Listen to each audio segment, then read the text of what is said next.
திருப்பத்தூர் மாவட்டம் வாணியம்பாடி மாட்டு சந்தையால் கடும் போக்குவரத்து பாதிப்பு ஏற்பட்டது.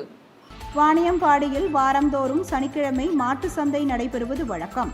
அதன்படி இன்று நடைபெற்ற மாட்டு சந்தைக்கு தேசிய நெடுஞ்சாலையை ஒட்டியுள்ள சர்வீஸ் சாலையில் வாகனங்களை நிறுத்தி மாடுகளை இறக்கி விற்பனைக்காக உள்ளே கொண்டு செல்கின்றனர். சிலர் அங்கேயே மாடுகளை விற்பனை செய்கின்றனர்.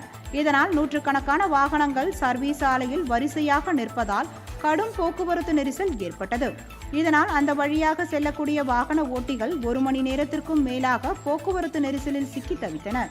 பாதுகாப்பு பணியில் ஈடுபட்டிருந்த போலீசார் போக்குவரத்து நெரிசலை சமாளிக்க முடியாமல் திணறினர்.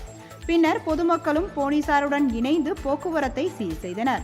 தேசிய நெடுஞ்சாலையை ஒட்டி வாகனங்களை நிறுத்தி மாடுகளை இறக்குவதால் விபத்துக்கள் ஏற்படும் அபாயம் உள்ளதாகவும் மாட்டு சந்தையில் உள்ளே சென்று மாடுகளை இறக்க போலீசார் மற்றும் நகராட்சி நிர்வாகம் நடவடிக்கை எடுக்க வேண்டும் என்று பொதுமக்கள், விவசாயிகள் கோரிக்கை விடுத்துள்ளனர்.